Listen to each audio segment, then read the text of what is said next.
Hey there, Scorpio Sun, Scorpio Moon, Scorpio Rising. Welcome to the reading where we're going to take a look at the energy for August 8th through the 14th. This includes, wow, look at this craziness. Okay, this includes the 8-8 gateway, the Lion's Gateway, that's on Monday. And then we have a full moon happening in Aquarius on Thursday. That full moon is really going to be impacting your sign. You'll have it will be squaring your sign. You actually your sign forms a T-square because you have the sun in Leo and the moon in Aquarius, and so you are kind of like the outlet point for all this energy. And so there's a lot of pressure around it, and it is opposing, it's squaring off with, so opposing you. You have the North Node conjunct Uranus in Taurus, and with Mars there. So you have a lot happening with this energy. So your overall part of this, though, is kind of cool. You've got the Spirit of Wands, which is the King of Wands. That's nice. That's definitely that sun in a Leo energy, and the Heart of Cups, which could totally be your energy, the Queen of Cups, your intuition. This is about intuitively taking the action that serves the greater good. It has a major impact going on around you. The key to the situation, you have the Nine of Swords. The key to the situation is your anxiety is probably really high, and you're probably it feels like anxiety of running scenarios through your head in the night hours, not getting enough sleep because there's so much happening here. Okay. You're trying to create balance. We have the Six of Pentacles, where your thoughts have been, trying to create balance. But here's the thing, those are two beta fish. They're swimming around in a circle, and they're calling it balance, but I used to work in a pet shop. And beta fish, you can't put male beta in the same tank. They will fight. So you have to keep them separated. So a lot of times what you'll see in the aquarium will be these one big aquarium with the beta in them, but they'll have these dividing glasses between them so that they see each other, and it gets them all puffed up and beautiful to sell them, but they can't get to each other because they'll beat the crap out of each other. And so it's almost like your thoughts are going around and around, and you're beating yourself up over some kind of a situation and trying to bring it into balance, and it is not allowing you to sleep. And a lot of anxiety, so much anxiety in this reading. A lot of nighttime energy of feeling just not being able to sleep. A lot of anxiety coming up here. Okay, so where do we go from here? So what has been stressing you out is the Eight of Wands. Lots to do, movement forward. How do we get there? What do we need to do? How do we take this action? This action that needs to be intuitively guided. Like, you really need to step into your superpower of using your intuition. We have the fox there. They're representing this. And the fox is very strategic. And I find that is an Aquarian energy. I also find that is a Scorpio energy. So those three, that's three. That's three of the four fixed signs. Very much the energy of the fox. Strategizing, manipulative, and manipulative, it can be used good or bad, right? Manipulative means to move things into position. So like when you're putting a puzzle together, you're manipulating the pieces to fit together. It's not always bad, but it can be, right? It can be. So you want to stay in the higher vibrational energy of that. The obstacle has been the Knight of Cups. The obstacle has been following your heart's desire.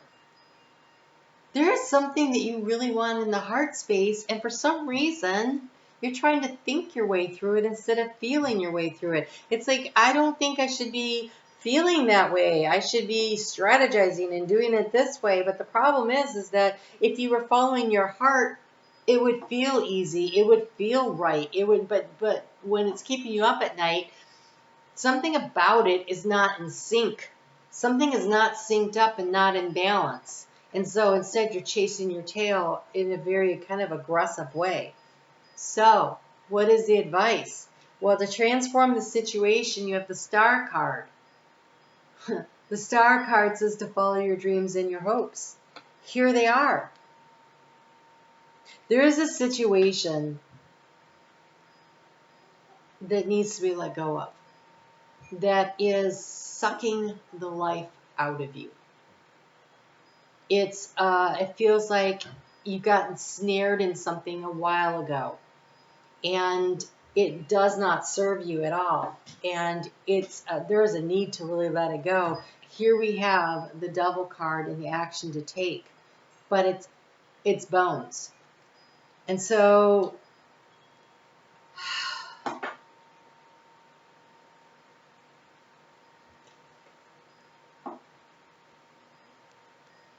oh my gosh, I didn't notice this. The arms, the bones are arms, like people arms.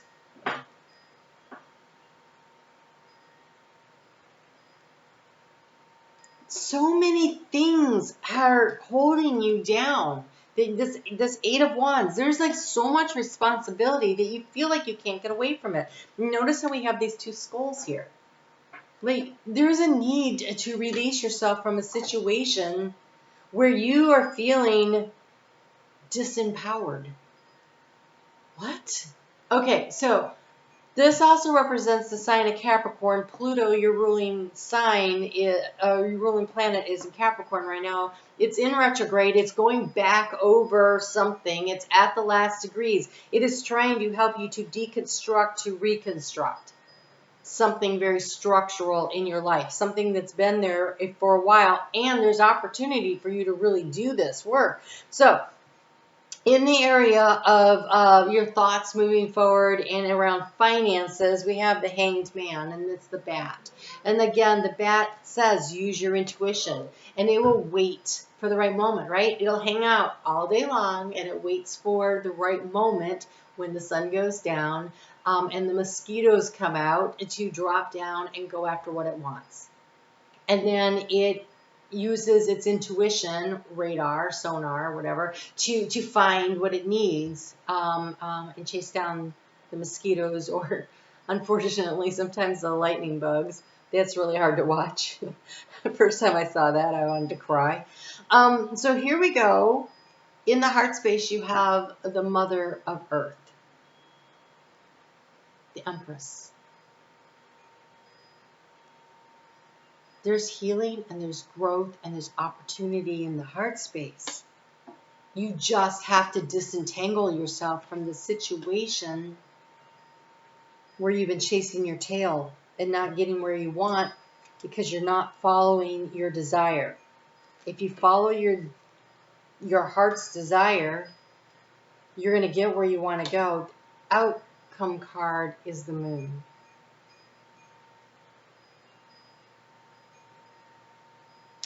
This one shows the different cycles, but one of the cycles it shows looks like an eclipse.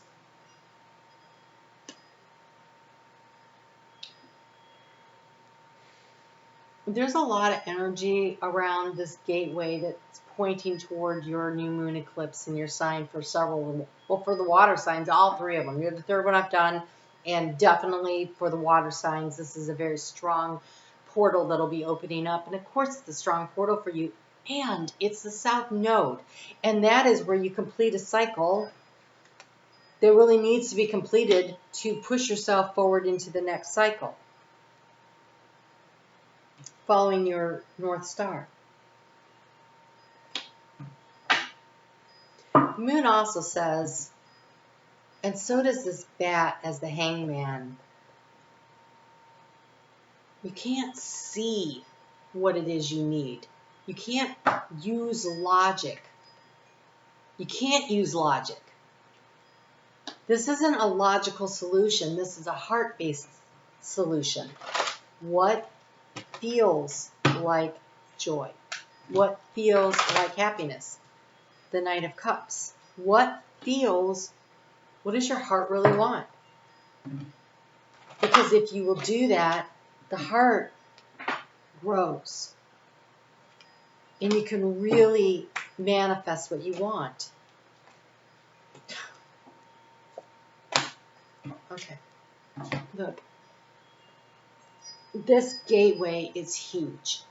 You'll be seeing these videos. They come out on the 3rd of August. Or for the 8th through the 14th. I'm recording this. We're already in this energy. I'm recording this on, the 31st. So this is, we're already in the energy of the gateway. It's a very large opening. And it is got a lot of power to it. And it draws and attracts. And you have here, my heart is opening to love. You can't think your way through this. You need to feel your way through this. You need to follow your heart. And you have to communicate freely. I communicate from the depths of my being, from the heart. Not only do you have to open your heart, but you're going to have to communicate it out. It starts with communicating it to yourself, for sure. But here, the outcome card, the moon, this is also an opportunity because it's in the action space to allow yourself to communicate your emotions. They have a wolf there. And the thing about wolves is, yeah, you've heard about the lone wolf, but they're a pack animal. And they pair up. And they communicate in the dark by they from their gut, right? That howling, like where's my tribe? I'm over here. There's a need for you to call out from the soul, from your heart space, call out and call in what it is that you want.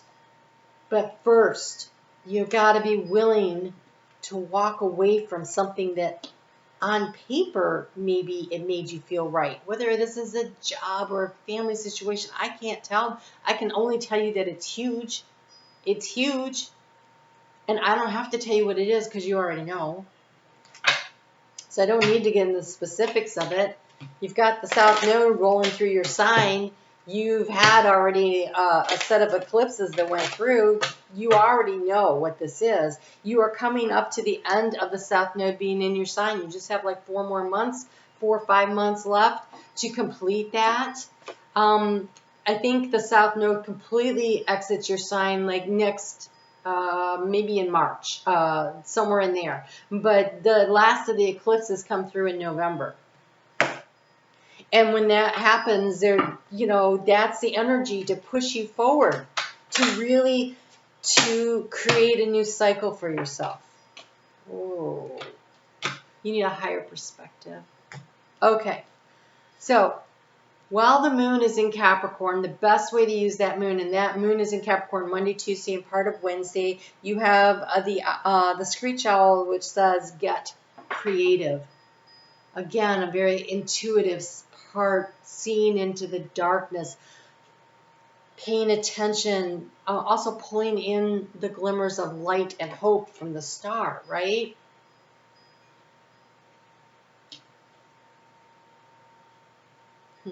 About 2 years ago, I had a little screech owl sitting outside the window in the early twilight hours, looking in the window at me. It was the coolest thing, super cute. But it feels like that, like peering into the darkness, looking for the light. And what is the light? It is the star. It is the hope. It is the dream. It is the wish. I think for a lot of you, this will affect those in your life that are important to you. You have the condor. Hold the highest vision for your life. You now possess the ability to move past any hurdles. It's like a vulture, but it's also the biggest bird, and it flies the highest. It flies higher than eagles. This is a very large perspective. And this is also about nothing was wasted and nothing was lost. You didn't lose time. You learned lessons. You grew. You're ready for the next cycle. And it's time to complete the cycle, to let this stuff go, whatever the cycle is, so that you can move into this very, very fertile cycle of the Empress, where your heart space just gets to open up, the opening of the heart. Why I think it also has to do with relationship is we have the crane. The sand crane is about relationships. It says you will soon enter into a beneficial partnership. Luck and longevity bless this union. Whether this is business or personal, it doesn't matter. If you are Scorpio rising, the North Node is in your house of partnership. Partnership is business or personal. You know, it's all personal, sort of. Business or intimate. So you will soon enter a beneficial partnership. Luck and longevity bless this union. But first, you've got to put to rest whatever this is. Now, for those of you who say, I'm not leaving my partner, no. You could be ending a nasty cycle in that relationship, which allows you to cycle into a much more beneficial, higher vibrational, more empowering partnership with them, but it's going to take communication, opening up your heart and sharing. Open up your heart and share. That's going to be really key. So, doesn't mean you're breaking up. It could mean that. But for many of you, it could be about breaking the silence and speaking your truth and sharing from the heart what it is you really want. You have, when that moon, oh wow, it's definitely partnership. Okay, so the moon will move into Pisces 2:44 p.m. on Friday, so Friday, Saturday, and most of Sunday. You have get busy, that's creating something beautiful and sweet. The bees collect the nectar, the pollen, you know, whatever, in the warm months, but they store and they live off of it in the dark times. And here you have stand up for yourself. Look, little nose to nose, the flamingos. This is grounded in your emotional water. It's the moonlight. It's your intuition. It's the heart-to-heart conversation. You're going to have a heart-to-heart conversation with somebody. And I'm not saying give away your power. I'm saying stand up for who you are and what you believe in, what your hopes, your goals, your dreams are, and point yourself in that direction. And it feels like, again, we have a queen and a king here. It feels like very much the need, the yin and the yang, the balance of power, both in action and in what you feel. Stop worrying about it and talk about it. Share it out there. That's what's going to, if you express what your hopes, your goals, your dreams are, that's how you start moving in that direction. That's, you know, that's when the devil loses its power. It can't control you anymore. When you know who you are and you know what you want and you're willing to say so and you're willing to move in alignment, conscious and your subconscious together in the direction that you want to go. It's a very powerful reading, but Scorpio, you guys are having a powerful year. All right. You guys take good care, and I'll talk to you soon.